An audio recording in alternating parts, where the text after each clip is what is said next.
ओम नमः शिवाय। आइए सुनते हैं पांचवें ज्योतिर्लिंग केदारनाथ की यह कथा।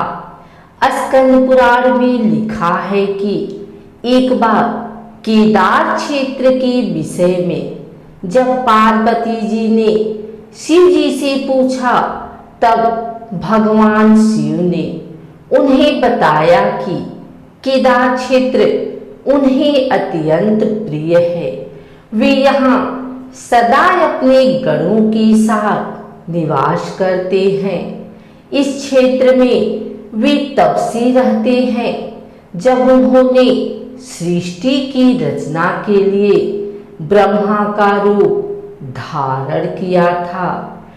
स्कंद पुराण में इस स्थान की महिमा का एक वर्णन यह भी मिलता है कि एक बहेलिया था जिसे हिरण का मांस खाना अत्यंत प्रिय था। एक बार यह शिकार की तलाश में केदार क्षेत्र में आया। पूरे दिन भटकने के बाद भी उसे शिकार नहीं मिला। संध्या के समय नारद मुनि इस क्षेत्र में आए तो दूर से बहेलिया उन्हें हिरण समझकर उन पर वार चलाने के लिए तैयार हुआ। जब तक वह वार चलाता, सूर्य पूरी तरह डूब गया। अंधेरा होने पर उसने देखा कि एक सर्प मेढक को निगल रहा है। मृत होने के बाद मेढक शिव रूप में परिवर्तित हो गया। इसी प्रकार बहेलिया ने देखा कि एक हिरण को सिंह मार रहा है। मृत हिरण शिव गणों के साथ शिवलोक जा रहा है।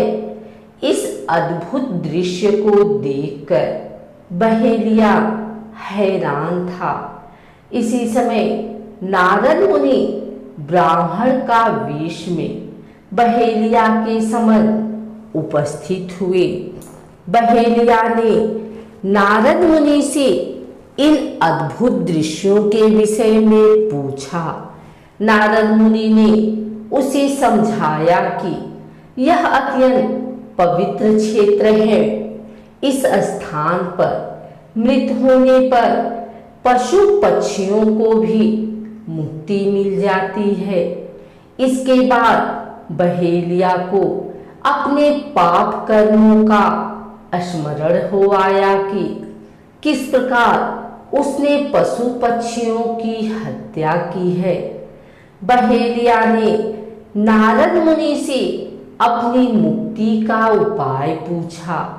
नारद मुनि से शिव का ज्ञान प्राप्त करके बहेलिया केदार क्षेत्र में रहकर शिव उपासना में लीन हो गया।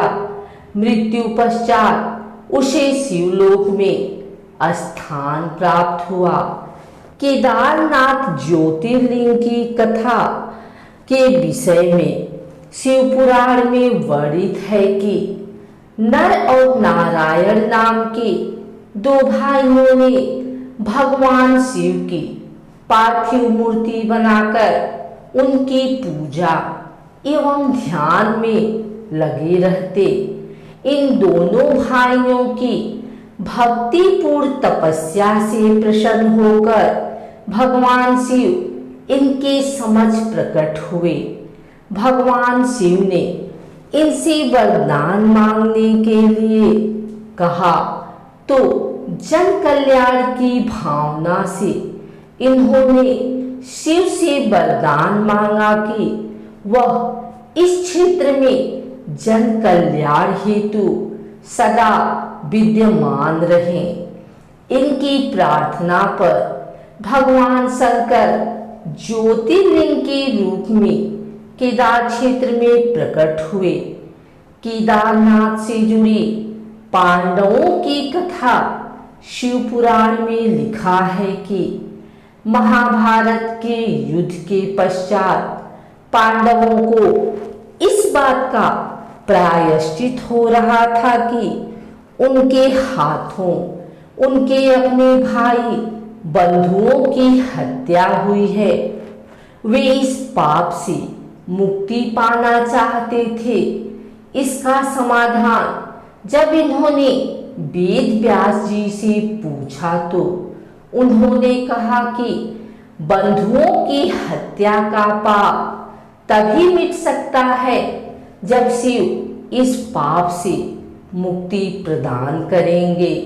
शिव पांडवों से अप्रसन्न थे, अतः पांडव जब विश्वनाथ के दर्शन के लिए काशी पहुंचे तब वहां से शंकर प्रत्यक्ष प्रकट नहीं हुए। शिव को ढूंढते हुए तब पांचों पांडव केदारनाथ पहुंच गए। पांडवों को आया देखकर शिव ने भैंस का रूप धारण कर लिया और भैंस के झुंड में शामिल हो गए। शिव की पहचान करने के लिए भीम एक गुफा के मुख के पास पैर फैलाकर खड़ा हो गए।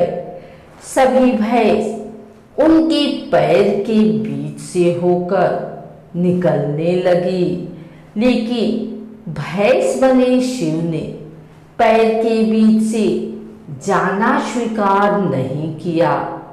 इससे पांडवों ने शिव को पहचान लिया। इसके बाद शिव वहां भूमि में विलीन होने लगे। तब भैंस बने भगवान शंकर को भीम ने पीठ की तरह से पकड़ लिया। भगवान शंकर पांडवों की भक्ति एवं दृढ़ निश्चय को देखकर प्रकट हुए तथा उन्हें पापों से मुक्त करा दिया। इस स्थान पर आज भी द्रौपदी के साथ पांचों पांडवों की पूजा होती है। यहाँ शिव की पूजा भैंस के भाग के रूप में तभी से चली आ रही है। अगर आपको हमारी वीडियो अच्छी लगी हो तो इसे लाइक करें, कमेंट करें, शेयर करें।